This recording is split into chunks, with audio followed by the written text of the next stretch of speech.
Good afternoon. I just wanted to spend a minute reviewing some problems from Chapter 3. This is associated with the 3C homework. We reviewed this problem in class. This is problem 3-4 from your textbook, but I just wanted to use it as a basis because we're going to use it as we move forward with 3-5 and 3-6. So it starts out with this process where we have 55 people per hour entering the process, and you'll note that that is on the throughput, is on the arrow. So if you think about that, that means 55 people per hour enter here, enter here, enter here, enter here, and a total of 55 people per hour exit on these two arrows. Okay, and so in this particular process, 10% see a doctor for admissions and 90% see a doctor for prescriptions. So again, when I set up my table to do this, I put my steps on the left-hand side with my buffer 1, my registration, my buffer 2, my doctor admit, and my doctor prescription. And then I start to fill in my table.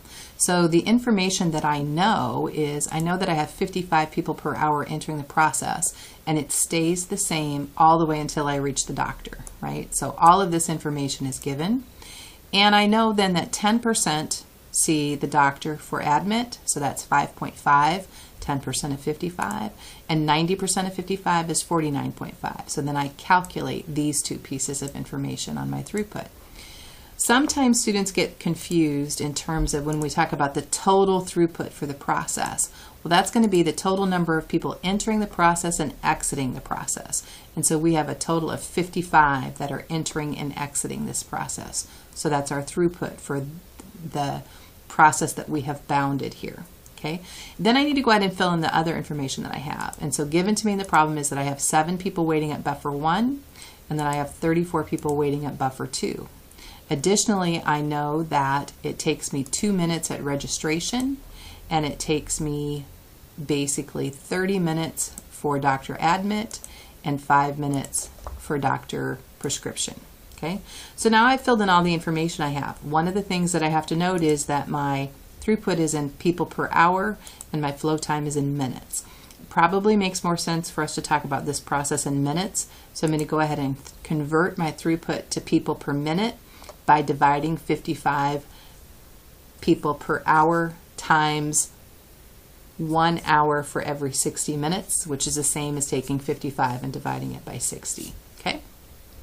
So then again, I've calculated this, so I'm going to go ahead and put everything in yellow. Okay, so now if you can see, I've got 2 out of 3 pieces of information for every single one of these steps, and so then I can just go ahead and calculate then flow time is equal to inventory of 7 divided by throughput of 0.9167, right? My inventory is equal to throughput times flow time, so 0.9167 people per minute times 2 minutes leaves me with 1.83 people on average. So that's what we're looking at, is on average how many people are waiting at registration, or how many people are within the process boundaries of registration there. Okay, and so at the end of the day, I can sum up then the total number of people, and I have my throughput, and so I can then calculate the average flow time for the entire system, which is 54.227 minutes. Okay, and again, this asks us to take a look at some different questions about this process. So it says, on average, how many patients are being examined by doctors? Well, we know that we have 6.88 because we add up the 2.75 and the 4.13. That's on average how many patients are with the doctor. What's the flow time for admit? Well, I would look at, for people that are being admitted, they go through buffer 1, registration, buffer 2, and doctor admit. So they go through this process, and I can sum that up, and I can see that that's 76.7 minutes. Okay. Or if I'm interested in the flow time for prescription, right, I sum up the first 3, which is 46.7, and I add 5 to that to get me to 51.73, because those are the steps that they go through. Somebody coming in for prescription does not go through this particular step. So again, you can start to slice and dice your process and learn a little bit about the times at each particular location, right? We're going to go ahead, I'm going to pause this while I go ahead and set it up to do problem 3-5, and I'll be right back with you. All right, so in 3-5, what happens is we're still using the 55 patients per hour ending the process, but now things have changed a little bit. We've added a step where we're going to have a triage nurse examine the patients and sort them into two categories, one for doctor prescription and one for doctor admit. And we're going to see how this information, we're going to go ahead and fill out the chart so that we can take a look and say, okay, now we can understand what goes on at each step of this process. So to work in the same way that I did before, basically we say that we have 55 people per hour, right, at each of these locations. And I can say that that's consistent. So coming into buffer 1, coming into registration, coming into buffer 2, and going into the triage.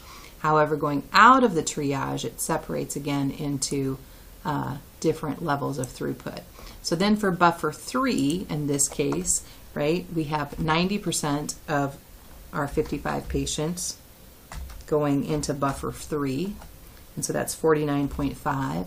And so that's the same amount of patients that are seeing the doctor for a prescription. And then going into buffer 4, I have the remaining 10% or 5.5, right? And so that's actually then going into buffer 4 and then through the doctor admit process, all right? And again, this is set up in people per hour, so we're going to do the same thing as we did before. We're going to convert this to people per minute. So still 0.9167. And then our buffer 3 in terms of people per minute.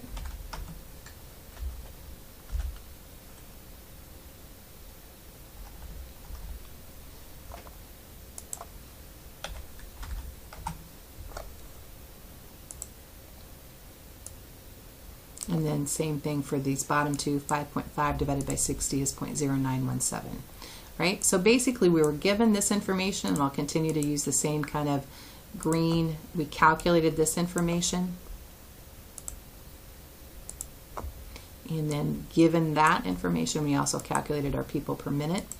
Our throughput for the total process is still, we have 55 people per hour coming in, and we still have 55 people per hour coming out. So we're going to put that as our throughput on the bottom for the entire process. Okay. Now we start to fill in our table with the information that we know.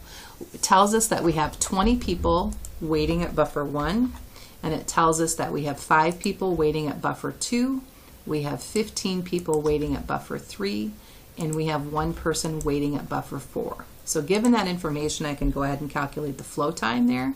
So that's going to be, and again, I should highlight in green what's given. So that all of the inventory at our buffers is given to us. Okay. And let's go ahead and just fill in our times. And our times at registration is 2 minutes, so that's given to us. Our time at triage is 1 minute, so that's given to it. And our time at the doctor prescription is 5 minutes for that step. And our time for doctor admit is 30 minutes for that particular step. And so again, you're going to see in these problems, oftentimes then you have 2 out of 3 pieces of information for Little's Law. And so then you go ahead and calculate the rest of it. So I'm going to take inventory of 20 divided by throughput of 0.9167, right? And that's going to be 21.8 minutes here. And I can continue to do that for each of my flow times. I can divide inventory divided by throughput, okay? And then for inventory, I can take inventory is equal to throughput times flow time. And again, I can continue to copy that down.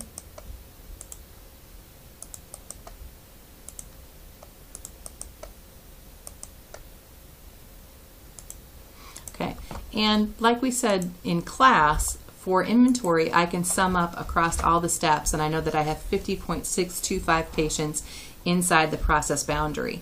Because I know that, I can then take my 50.625 patients and divide them by my throughput for the entire process of 0.9167 people per minute. And that tells me that on average, people are going to be in this process for 55.22 minutes. Okay? And then I think also in problem 3.5, it asks us a couple of questions.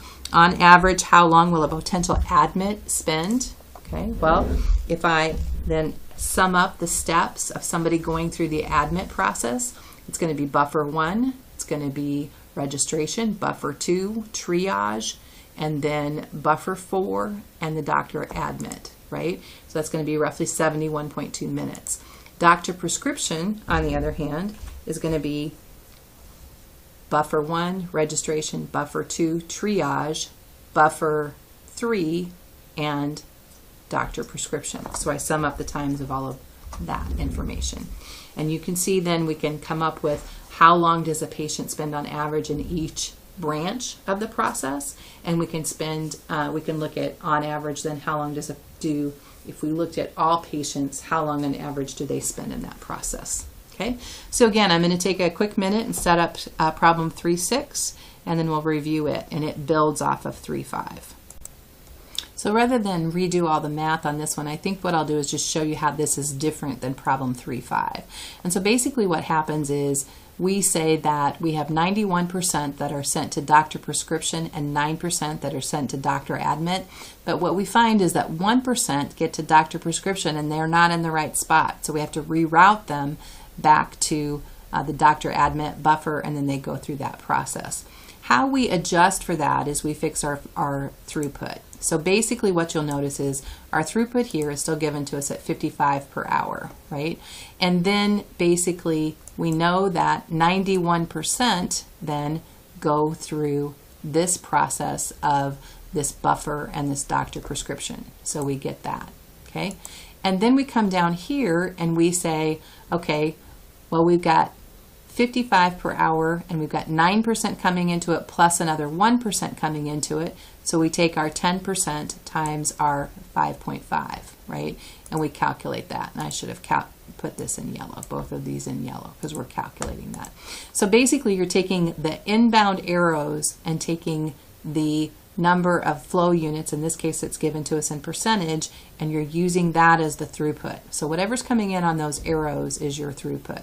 Okay, and now, and then we can go ahead and just finish the calculations just like what we did before, right? So again, things that we are given, we have 20 people waiting, 5 people waiting, 15 people waiting, and 1 person waiting. And we're given our registration times, and we're given our triage time, and we're still given our prescription, and we're given our doctor admit time. Okay, and so then at the end of the day we can still sum up. Again, we're using the calculations where we inventory is equal to throughput times flow time, and flow time is equal to inventory divided by throughput. And so we're finishing out our table just like what we did in problem 3.4 and 3.5. Okay, and at the end of the day we can sum up how many units we have in inventory.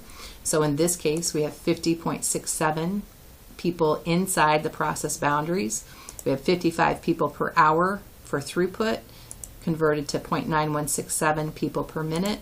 And then I can run my calculation for how long on average a patient spends in the total process. So that's going to be 50.67 divided by 0.9167. Again, flow time is equal to inventory divided by throughput. Right? And we can see that that works because I can tell this proportion, I can use this weighted average to say, well, 9% go through the flow time for admit, which includes buffer 1, registration, buffer 2, triage, buffer 4, and doctor admit. So it would be 9% go through that 71.2 minute process. 1% go through this process where we're going to go up to doctor prescription and come back down to admit. That takes a total of 94.2 minutes. And then 90% go through the process that takes 53.3 minutes. Okay, so you can see each of those stages, and we can get the average flow time per patient and take the weighted average, 0.9 times 71.2, 0.01 times 94.2, and 0.9 times 53.3. So there you have it. Proof again that you can use a weighted average, and it's a lot more time consuming than just looking at the entire process. And that works as long as all the patients that enter here exit over here at the end of this process. If we have patients that exit in the middle, we have to then look at it just slightly differently because we won't be able to use the total throughput. All right, so that's problem 3.4, 3.5, and 3.6. I'm going to pause it while I set up the next problem, and I'll be right back with you. Okay, for this next problem, we've got a situation where we're going to look at problem 3.2, and it says at the drive-through of a fast food outlet, an average of 10 cars wait in line. So we know that on average, we have 10 cars in inventory waiting in line. Okay. Then it says the manager wants to determine if the length of line is having any impact on potential sales. A study reveals that on average, 2 cars per minute try to enter the line. So on average, we have 2 cars per minute that attempt to enter.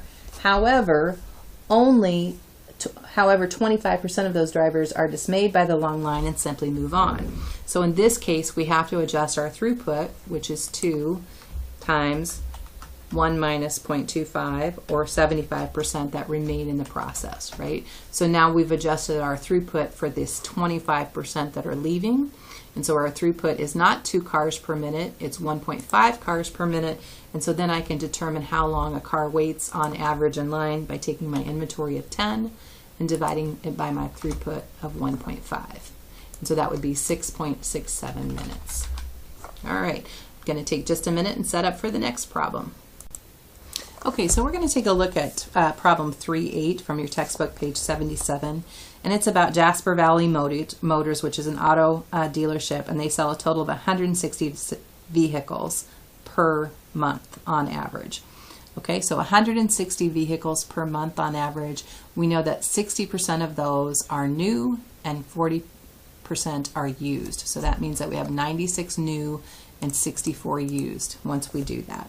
Okay, and then Max has recently taken over the business from his father. His father always emphasized the importance of carefully managing the dealership inventory.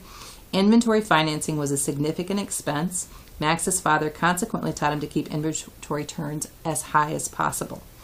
So part A says, examining the dealership's performance over recent years, Max has discovered that it had been turning its inventory, including both new and used vehicles, at a rate of 8 times per year. Okay, so what we know then is from 3.8a that inventory turns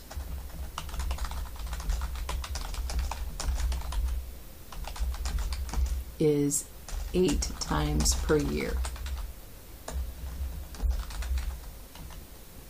And then the question then is, what is the average inventory including both new and used vehicles?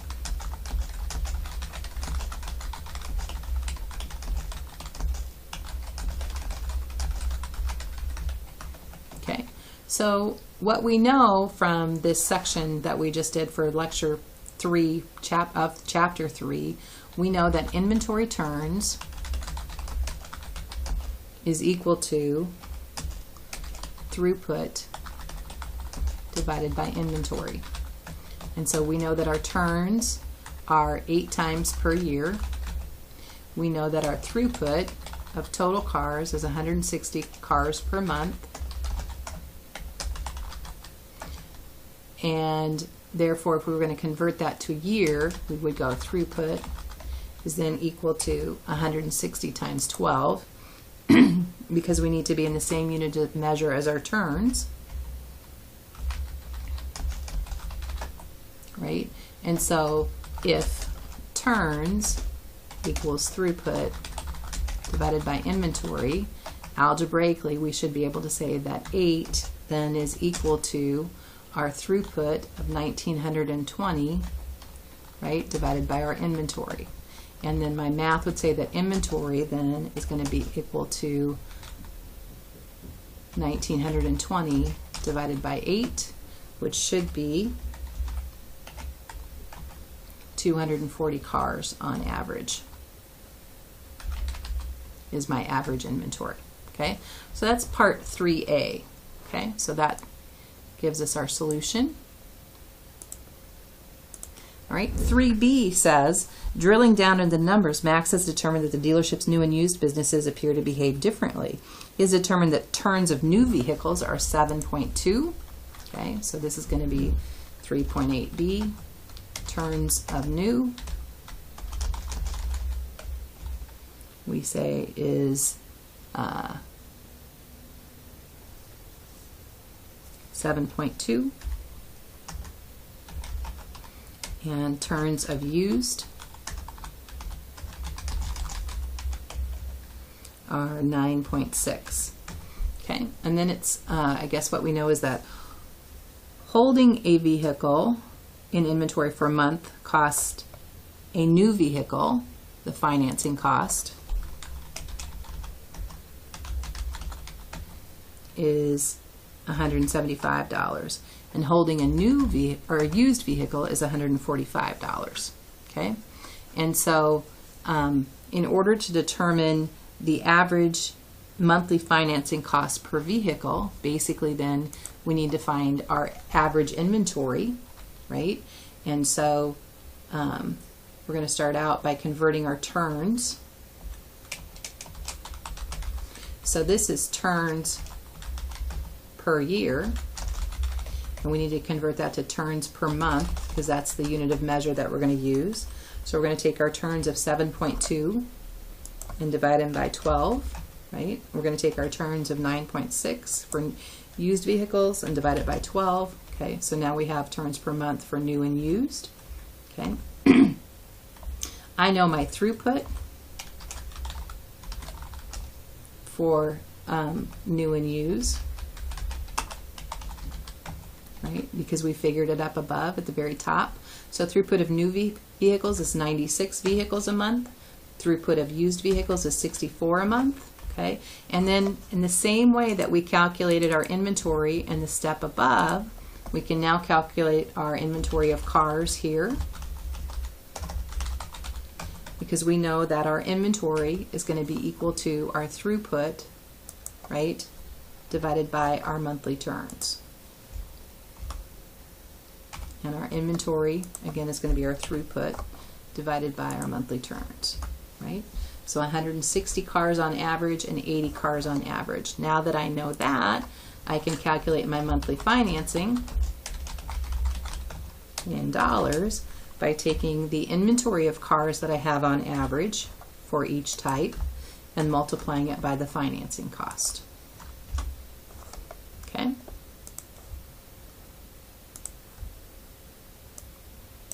There we have it.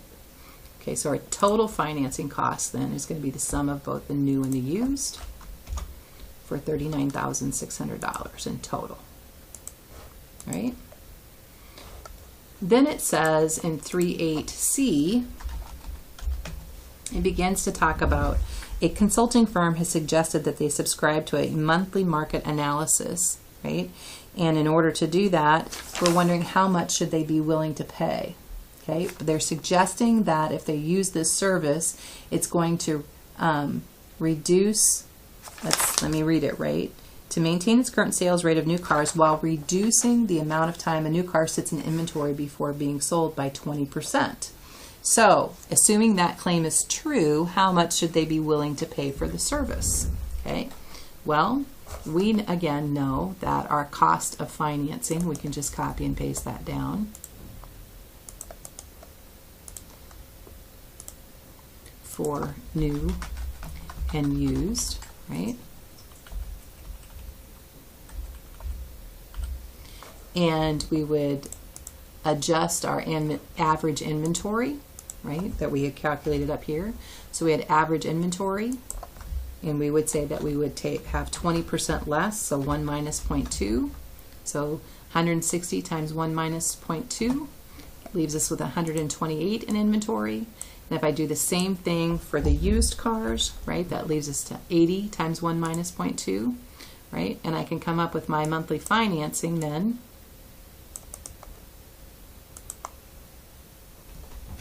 I better just do it here. So I'm going to take my dollars for my monthly financing, and it's going to be $175 times 128 in inventory for new, and $145 times 64 cars used gives us a total financing cost with the subscription, right, for $31,680. So the question is, how much would we be willing to pay for that service?